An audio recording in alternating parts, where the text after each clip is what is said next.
Indian हज expo 2022 का आगाज़ हैदराबाद के मेट्रो कन्वेंशन में हो चुका है। ये 2 रोज़ा कन्वेंशन जिसमें मुल्क भर के टूर्स एंड ट्रैवल्स कंपनी के ज़िम्मेदारान यहाँ मौजूद हैं और ख़ास करके इस कन्वेंशन की अहमियत इसलिए भी है कि यहाँ सऊदी टूरिज़म के जानिब से ये मुनक्कद किया गया है और यहाँ मुकामी हैदराबाद के लोग भी जो हैं इसमें शामिल हैं। इसके ज़िम्मेदार जो हैं ऑर्गेनाइज़र इस वक्त हमारे साथ मौजूद हैं, बावज़ीर साहब, उनसे बात करते हैं। सब ये 2 साल से जो है, पिछले 2 साल से हज एक्सपो नहीं हो पा रहा था हैदराबाद में। उससे पहले 2 साल आपने किया, अब 2 साल के गैप के बाद आपने जो किया है, किस तरह से रिस्पॉन्स है? अल्हम्दुलिल्लाह, आफ्टर कोरोना के बाद, पैंडमिक के बाद ये जो है ना फर्स्ट हमारा हो रहा है, 3rd एडिशन। अल्हम्दुलिल्लाह रिस्पॉन्स अच्छा है क्योंकि first time Saudi tourism authority India Hyderabad में आई हुई है उनका टूरिज़म प्रमोट करने के लिए। तो ये अच्छा एक अपॉर्चुनिटी है हमारे इंडियन ट्रैवल एजेंट्स के लिए भी, जो सऊदी टूरिज़म अथॉरिटी से ख़ुद टाई अप करे और हमारे तेलंगाना हो या इंडिया लेवल पे जो भी हमारा टूरिज़म है हम भी उसको प्रमोट कर सके।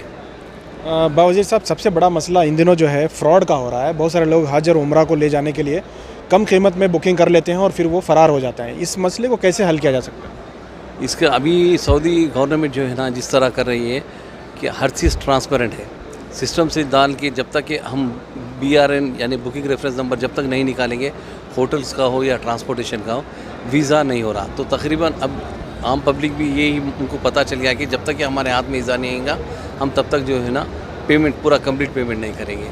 तो ये एक ट्रांसपेरेंट जो निकाली है सऊदी अरेबिया ने, तो पूरा BRN होटल का, ट्रांसपोर्टेशन का, तब जाके हमको उम्रा वीज़ा अप्रूव हो रहा है। आज का इस कन्वेंशन में टूर ऑपरेटर्स यहाँ पर मौजूद हैं, वो आए हैं, हिस्सा ले रहे हैं, इसमें स्टॉल वगैरह लगाए हैं। इन लोगों को कैसे फ़ायदा पहुँचता है इस एग्जीबिशन में? ये एग्जीबिशन में ये जो B2B एजेंट्स आए हुए हैं, जो इंडिया लेवल से जितने भी टूर ऑपरेटर्स आए हुए हैं, हम लोग तकरीबन इन मक्का और मदीना के बड़े बड़े ग्रुप चेन्स होटल्स लेकर आए हैं और उम्रा company, transportation company, catering company जो आई हुई है। इससे इन लोग को एक दूसरों के अपने बिज़नेस आइडिया शेयर होते हैं और एक दूसरों के जो होटल रेट्स हैं और जो ट्रांसपोर्टेशन रेट्स हैं, यहाँ पर इन लोग को अच्छी अपॉर्चुनिटी है कि उन लोग से डील करें। उम्रे के जो आईटा एजेंट्स हैं जो उम्रे का जो सो कॉन्ट्रैक्ट साइन करें इन लोग से। जी बिल्कुल, ये जो कन्वेंशन है ये सऊदी की तरफ से स्पॉन्सर्ड है और काफ़ी बड़ा कन्वेंशन ये माना जा सकता है, एक्सपो माना जा सकता है, क्योंकि इसमें मुल्क भर से लोग शिरकत कर रहे हैं। इससे किस तरह से फ़ायदा उठा सकते हैं, उस ताल्लुक से बात करने के लिए हमारे साथ एक और ऑर्गेनाइज़र हैं, ख़य्यूम साहब। ख़य्यूम साहब, किस तरह से लोग जो हैं इससे फ़ायदा उठा सकते हैं, जो टूर ऑपरेटर्स हैं? टूर ऑपरेटर्स, अस्सलाम वालेकुम, मैं सल्फ मोहम्मद ख़य्यूम पाशा। टूर ऑपरेटर्स अगर इसमें मतलब जैसे कि आप जो कंपनीज़ यहाँ पर आए हैं उनके पास आकर एक दूसरे से अपना बिज़नेस शेयर करेंगे करके, अब जो भी उन लोग के रेट्स है उसमें नेगोशिएबल वगैरह करके और उनके लिए बहुत अच्छे रेट्स निकाल कर अपने कंपनी में जो है ना मतलब उसको फ़ायदा पहुँचाएंगे वो लोग, जिससे जो है ना जो कॉमन पीपल्स है जो हज उम्रा के लिए प्लान करते हैं उन लोग को बेस्ट से बेस्ट रेट मिले जैसा वो लोग उससे।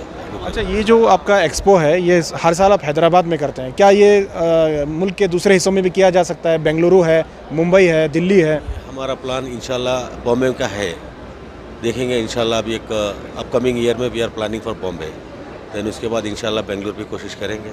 अभी आप लोग भी साथ देते रहे तो, और यहाँ की आवाम है, और दूसरी चीज़ जैसे कि कंपनी के जितने भी जो आए हैं उन लोग को जो रिस्पांस मिल रहा है, तो इंशाल्लाह वो आने वाले अपकमिंग ईयर में भी और भी ज़्यादा पार्टिसिपेट होंगे इंशाल्लाह। एक आखिरी सवाल जो सबके दिलों में है कि क्या उम्रे की जो फ़ीस है, हज की जो फ़ीस है, वो कम होगी? क्योंकि कीमत इतनी बढ़ गई है कि एक आम आदमी उम्रा या हज को जाने के लिए दिक्कत हो रही है, क्योंकि 4 लाख से ज़्यादा जो है हज का खर्च हो गया है और तकरीबन 1 लाख रुपये उम्रा का हो गया है।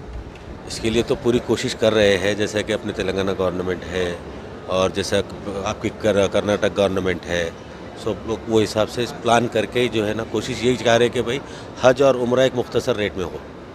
बिल्कुल, एक बहुत ही अहम कोशिश है यहाँ तेलंगाना में, हैदराबाद में। यहाँ के जो ज़िम्मेदार हैं, जो इस प्रोग्राम के जो ज़िम्मेदार हैं, उन्होंने कोशिश की है कि टूर ऑपरेटर्स को फ़ायदा पहुँच सके और ख़ास करके जो इसमें फ़्रॉड होता है, कुछ लोग आधी कीमत में ले जाने का झांसा देकर लोगों को तकलीफ़ पहुँचाते हैं, उससे बचाया जा सके और ख़ास करके सऊदी हुकूमत की जानिब से मिलने वाली जो सहूलियात हैं उसे लोगों तक पहुँचाया जा सके। कैमरा पर्सन समीर के साथ शाहिद काजी, हैदराबाद।